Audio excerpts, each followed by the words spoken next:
Hello and welcome to Mabinda TV. So for now, I'd like to look at basically did Mungai Eve need Trevor? That is, did Mungai Eve need Trevor? Because it appears that when she when she stopped having director Trevor as her cameraman, then basically she is talking throughout the interview. So maybe she needs to relax. Maybe she needs to take her time and let the guests talk. Or maybe if she has too many stories, then basically she should just let us know. She should find someone to interview her so that she tells us of what stories are in her bucket list. Because I think during interviews, basically she ends up talking most of the time, and I don't think it augurs well for the hosts of the for the guests that she has brought. The guests, the people want to listen to the guests. Maybe she could learn from the likes of Lynn Ngugi, who lets her guests talk and, of course, doesn't interrupt. And so I think in that case, then I think Mungai, maybe she will find a better director to tell her.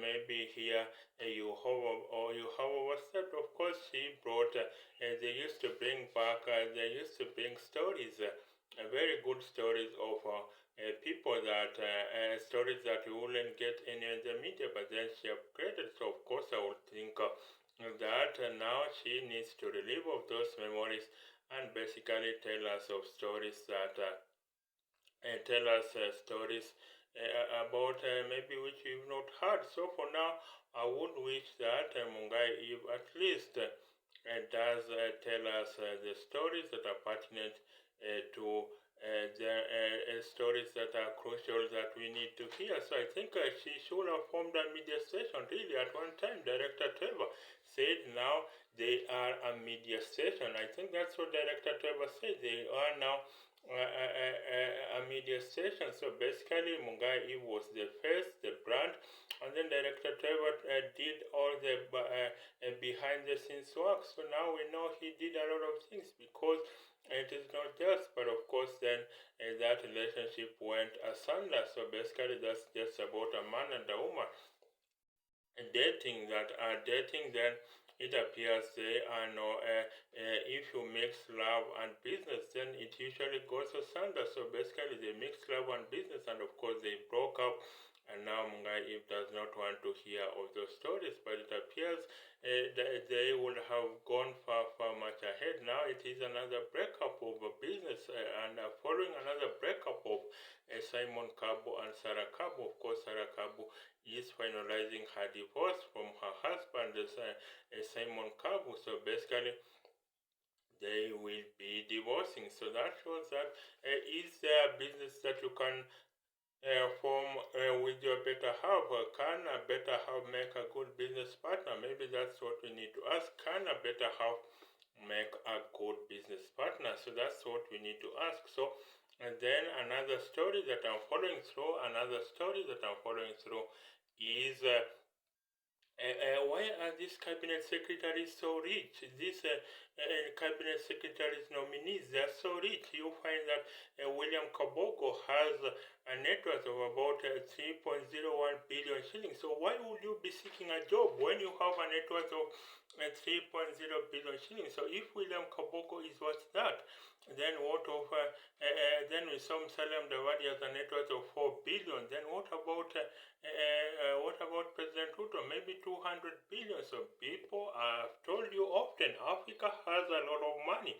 It is just that that money is mismanaged. The truth is that Africa has a lot of money. Basically, if you are worth 3.01 billion, 3 billion shillings, then why are you chasing after a job that is going to pay you only 1 million shillings? You can see these people are richer than the countries we are going to pay to get loans from. So why should we go to America? Why should we go to America? Why should we go to Europe borrowing funds when our leaders are this rich? And this is why I say the West wants these leaders, so these sort of stupid leaders, to be to be the ones leading us, because then they will be able to loot our resources and take, and this is just declared words. What is not declared? Basically, you had William Kaboko even at some time saying that is quoting an asset of 64 billion, and some people say his real net worth is 64 billion. So you can imagine, in a country where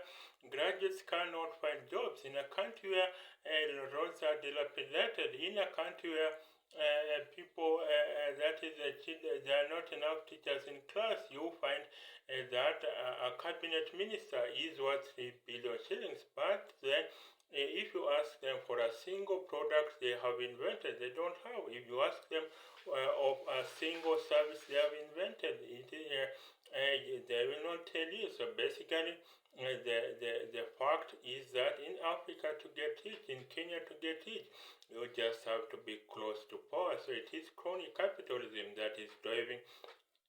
It is crony capitalism that is driving the capitalism in Kenya, and it's not. It is not just good. It is really not good that it is crony capitalism that is driving. It is crony capitalism that is driving making people wealthy. That's crony capitalism. So you are not getting rich because of your creative genius trick, because of your ingenuity, because of your hard work, because of your talent. I think I laughed when you had Professor Kivuta Kibwana, the former governor of Makueni, saying maybe Oscar Sudi should go to a class in primary school. So these people have no. These people basically have no. I'm not saying if your education then you are supposed to be a billionaire, but I'm just saying if you have a sort of a skill, then at least you should be at least in some form of financial security. But that is not the case. The case is now that our richest people are our politicians, and that's just what is wrong with us. That our richest people are our politicians, and I don't think that really augurs well for this country. So basically, you can have, and this is why our best brains have set their eyes on American colleges. This is why our best brains have set their eyes on American colleges, because that's where they think that there is equality of opportunity. Because equality of opportunity is about bringing everyone into the same starting lineup, and that is by a way of hard work, by way of talent, by way of I think maybe business capital availing, maybe great high quality education. That's how you bring everyone to the same starting lineup, and that's what's lacking. So I think what we need right now is just for meritocracy. Let's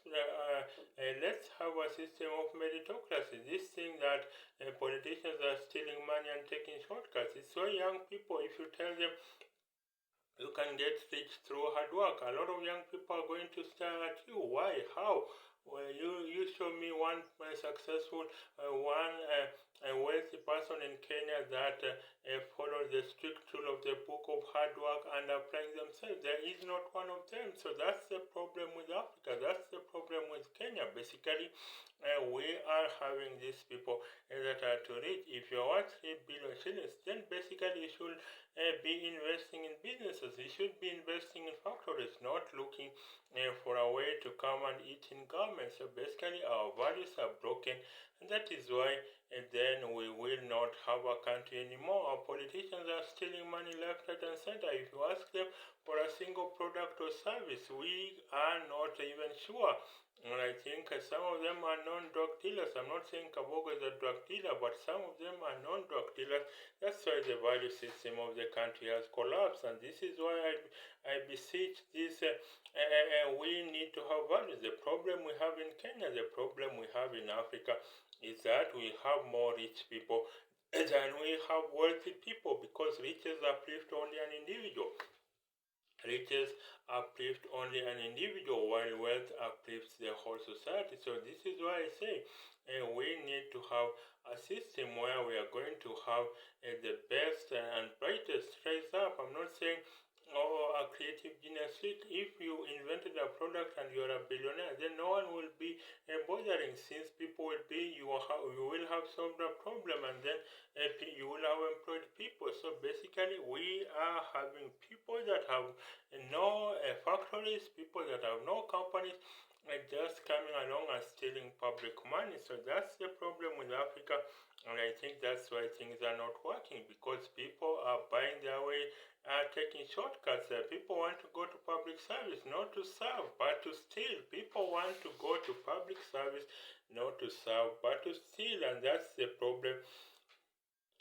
That's the problem we have in Kenya, that people want to go to public service in order to steal, and that's just not the way it's supposed to be. So, if you tell me William Kabogo is worth 3 billion shillings, then that's just shows I don't believe that for a moment he worked hard for that money. I don't believe so. I just think that these people are stealing money. These people got money through being close to power, and that's the problem in Africa. That imagine if that 3 billion shillings went into startup funds. Just imagine if that 3 billion shillings went into startup funds. Basically, we would be having if we gave maybe 10 million shilling startup funds, those will be about 100. Those will be 300 startups, each getting 10 million. Out of these 300 startups, maybe about 10, 20 will become billion dollar companies. You see how economies are built. So basically,